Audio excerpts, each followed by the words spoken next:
40 ಸಲ ಇಂಥವು ಘಟನೆಗಳು ಹಿಂದಾಗ್ಯಾವ.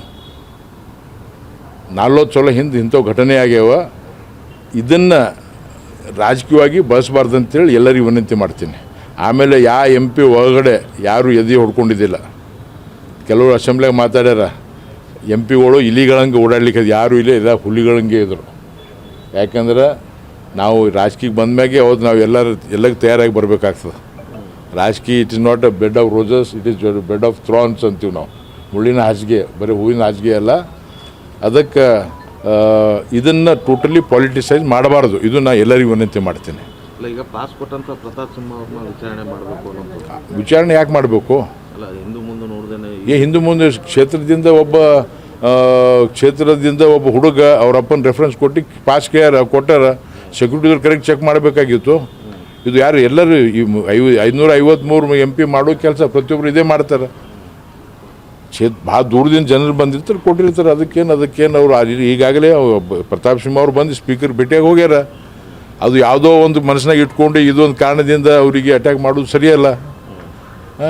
ಇಟ್ ಈಸ್ ಪ್ರತಾಪ್ ಸಿಂಹಂದು ಪಾಸ್ ಕೊಟ್ಟಾರ ಅವರು. ಅದನ್ನು ಫೋನ್ ಬಂದಿದ್ದಾಗ ಕ್ಷೇತ್ರದಿಂದ ಬಂದಂತ ಕೊಟ್ಟಾರ. ಈ ನಾವು ಯಾರಾದರೂ ನಾನು ಎಷ್ಟೋ ಹೈಯೆಸ್ಟ್ ಪಾಸ್ ಕೊಟ್ಟು ಪಾರ್ಲಿಮೆಂಟಲ್ಲಿ ನಾನು ಇದ್ದೇನೆ. ಇದು ಒಂದು ಆಗ್ಯದ, ಆಗಬಾರ್ದಿತ್ತು. ಇದ್ರ ಬಗ್ಗೆ ನಮ್ಮ ಪಾರ್ಟಿ ಅದ್ರ ಬಗ್ಗೆ ಏನೇನು ಮಾಡೋದು ವಿಚಾರ ಮಾಡ್ತದೆ. ಅದಕ್ಕೆ ಅಂಥದ್ದು ಪ್ರತಾಪ್ ಸಿಂಹ ಅವರು ವಿಚಾರಣೆ ಆಗತ್ತೆ ಇಲ್ಲ ಅಲ್ಲ. ಅದು ವಿಚಾರಣೆ ಯಾಕಾಗತ್ತೆ ಇದೆ? ಬೇಕಾದರೆ ಸ್ಪೀಕರ್ ಬಂದು ಕೇಳ್ಕೊಂಡಿದ್ದಾರೆ. ಪ್ರತಾಪ್ ಸಿಂಹ ಒಬ್ಬ ಯಂಗ್, ಡೈನಮಿಕ್, ಹಾನೆಸ್ಟ್ MP. ಒಬ್ಬ ಯುವಕ ಅವ್ರ ಅಪ್ಪರ ಹೆಸರು ಹೇಳಿ ಪಾಸ್ ಕೊಟ್ಟಾರ. ಅದಕ್ಕೇನು ತಪ್ಪಿಲ್ಲ. ಅವ್ರಿಗೆ ಯಾಕೆ ಎನ್ಕ್ವೈರಿ ಆಗಬೇಕು? ಅವ್ರಿಗೆ ಎಷ್ಟು ಜರೂರತ್ತಿಲ್ಲ.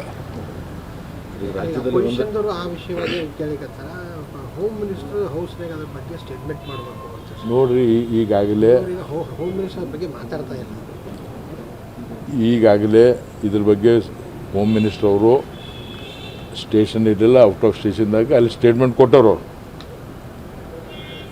ಎಲ್ಲರಿಗೂ ಗೊತ್ತದ, ನಾವು ನೋಡಿವಿ. ಈಗ ಹೌಸ್ನಾಗ ಬಂದಾಗ ಅದನ್ನು ಕೊಡ್ಬೋದು. ನಾಳೆ ದಿನ 3-4 ದಿವಸದ ಅವತ್ತು ಪ್ರಮಾಣ ವಚನಗಳು ಮುಖ್ಯಮಂತ್ರಿದು ಔಟ್ ಆಫ್ ಇದ್ದಿರಬೇಕು. ನಮ್ಗನ್ಕ ಕಾಣಲಿಲ್ಲ, ಸೆಷನ್ದಾಗ ಇದ್ದಿದ್ದಿಲ್ಲ, ದೆಲ್ಯಾಗ ನಮ್ಮ ಕಣ್ಣಿಗೆ ಕಾಣಲಿಲ್ಲ. ಅವಶ್ಯಕತೆ ಬಿದ್ದರೆ ಅವ್ರು 100% ಹೇಳ್ತಾರೆ. ಯಾವ ಭಾರತೀಯ ಜನತಾ ಪಾರ್ಟಿ, ನಮ್ಮ ಭಾರತೀಯ ಜನತಾ ಪಾರ್ಟಿ ನೇಷನ್ ಫಸ್ಟ್ ಹೇಳೋ ಪಾರ್ಟಿ. ಎದಕ್ಕೂ ನಮ್ಮ ಲೀಡರ್ಗಳು ಹಿಂದೆ ಸರಿಯಲ್ಲ. ಅವಶ್ಯಕತೆ ಇದ್ದರೆ 100% ಮಾತಾಡ್ತಾರೆ. ಪಾರ್ಲಿಮೆಂಟ್ಗೂ ಮಾತಾಡ್ತಾರೆ, ಯಾವ ಮಂಚದಾಗೂ ಮಾತಾಡ್ತಾರೆ. ಇದು ಒಂದು ಆಕ್ಸಿಡೆಂಟ್ ಆಗ್ಯದ. It's accident. ಒಂದು ಲೋಪ ಆಗ್ಯದ. ನಮ್ಮ ಅವ್ರಿಗೆ ಯಾರ್ಯಾರು ತಪ್ಪು ಮಾಡಿ ಅವ್ರಿಗೆ ಸಸ್ಪೆಂಡ್ ಮಾಡ್ಯಾರ. ಇದು ಆಗ್ತದೆ. ಹಿಂದೆ ನಾವು ಇತಿಹಾಸ ಹೇಳಿದ್ರೆ ನೀವು ಬಾಂಬೆ ಇನ್ಸಿಡೆಂಟ್, ಬಾಂಬೆ ಬಿಲ್ಡಿಂಗಲ್ಲಿ ಹೋಟ್ಲ್ಗೆ ಅಟ್ಯಾಕ್ ಮಾಡಿದ್ದು ಭಾಳ ಹಿಂದಾಗ್ಯಾವ. ಇದು 10 ವರ್ಷದಾಗ ಇದು ಯಾಕೆ ಎದ್ದು ಕಾಣ್ಲಿಕ್ಕತ್ತಂದ್ರೆ ಒಂದೇ ಕಾರಣ ಹೇಳ್ತೀನಿ ನಾನು, ನೀವು ಬರೀಬೇಕು. ಯಾಕೆ ಎದ್ದು ಕಾಣ್ಲಿಕ್ಕತ್ತಂದ್ರೆ ನಮ್ಮ ಭಾರತೀಯ ಜನತಾ ಪಾರ್ಟಿ 9.5 ವರ್ಷದಾಗ ಇಂಥವು ಯಾವುದೇ ಘಟನೆ ಆಗಿಲ್ಲ. ಈಗ ಅಪೋಸಿಷನ್ದವ್ರು ಹತಾಶರಾಗ್ಯಾರ. 3 ಸ್ಟೇಟ್ನಾಗ ಸೋತಾರ, ಮುಂದೂ ಸೋಲ್ತೀವಿ ಅಂತ ಗೊತ್ತಾಗ್ಯದ. ಇದೊಂದು ಕಾರಣ ಸಿಕ್ಕದ. ಈ ಕಾರಣದಾಗೆ ಒಳ್ಳೆ ಚರ್ಚೆ ಆಗ್ತಾಯಿತ್ತು ನಮ್ಮ ಪಾರ್ಲಿಮೆಂಟಲ್ಲಿ. ಅದನ್ನು ಸ್ಟಾಲ್ ಮಾಡ್ತಾ ಇದ್ದಾರೆ. ಅವ್ರಿಗೆ ವಿನಂತಿ ಮಾಡ್ತೀನಿ ಅಪೋಸಿಷನ್ದವರಿಗೂ, ಇದು ಬಿಡ್ರಿ. 8 ದಿವಸ ಇನ್ನು 5 ಸೆಷನ್ಗಳವ. ಒಳ್ಳೆ ಸಿಟ್ಟಿಂಗ್ ಮಾಡೋಣ. ನಮ್ಮನ್ನು ಸ್ಟಾರ್ ಕ್ವಶನ್ನ ಮತ್ತು ನಾಳೆ 377 ಬರ್ತದೆ. ಅದಕ್ಕೆ ನಾನು ಹೋಗ್ಲಿಕ್ಕತ್ತೇನೆ. ಧನ್ಯವಾದಗಳು. ಜಾತಿ ಜನಗಣತಿ ವಿಚಾರಕ್ಕೆ ಬಂದರೆ ಒಕ್ಕಲಿಗರ್ತಾ ಇರುವಂಥದ್ದು ಮುಂದಿನ ವಾರ ದೊಡ್ಡ ಅಧಿವೇಶನ ಇದು ಕರೆದಿರುವಂಥದ್ದು. ಈಗ ಅವ್ರವ್ರ ವಿಚಾರ. ಈಗ ಲಿಂಗಾಯತ ಸಮುದಾಯದವರು, ಗೌಡರು ಅವ್ರು ಹೇಳ್ತಾರೆ ಸೈಂಟಿಫಿಕ್ ಆಗಿಲ್ಲ ಜನಗಣತಿ. ಸೈಂಟಿಫಿಕ್ ಇಲ್ಲ, ಸೈಂಟಿಫಿಕ್ ಜನಗಣತಿ ಮಾಡಬೇಕು. ಆದರೆ ಜನಗಣತಿ ರಿಪೋರ್ಟ್ ಬರಬೇಕು.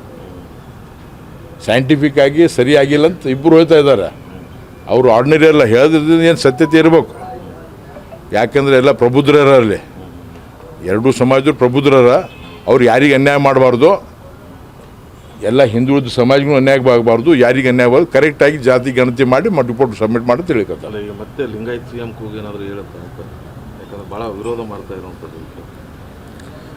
ಅದು ನಮ್ದು ಗೊತ್ತಿಲ್ಲ ಆ ಪಾರ್ಟಿದು. ನಾನು ನಮ್ಮ ಪಾರ್ಟಿ ಬಗ್ಗೆ ಮಾತಾಡ್ತೀನಿ. ಅವ್ರನ್ನ ಕಾಂಗ್ರೆಸ್ನ ತೊಗೊಂಡೇನು ಮಾಡಲಿ ಅದಕ್ಕೆ. ಅವ್ರು ಯಾರಿಗೆ ಬೇಕಾದ್ರೂ ಸಿ ಎಮ್ ಮಾಡ್ಕೊಳ್ಳಿ, ನಾವು ಸ್ಟ್ರಾಂಗ್ ಅಪೋಸಿಷನ್ ಆಗಿ ಉಳಿತೀವಿ ಅಷ್ಟೇ. ಜಾತಿ ಜನಗಣತಿ ಬಗ್ಗೆ ನಿಮ್ಮ ಒಪಿನಿಯನ್? ಜಾತಿ ಗಣತಿ ಅದು ಆಗಬೇಕು. ಜಾತಿ ಗಣತಿ ಎಲ್ಲರಿಗೂ ಗೊತ್ತಾಗಬೇಕು.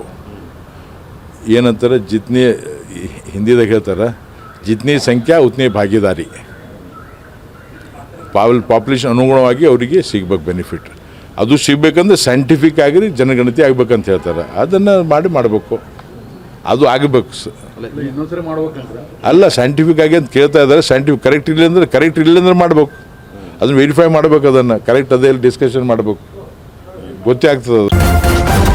ನ್ಯೂಸ್ ಫಸ್ಟ್ ನಿರ್ಭೀತಿಯಿಂದ ನಿಮ್ಮ ಪರವಾಗಿ.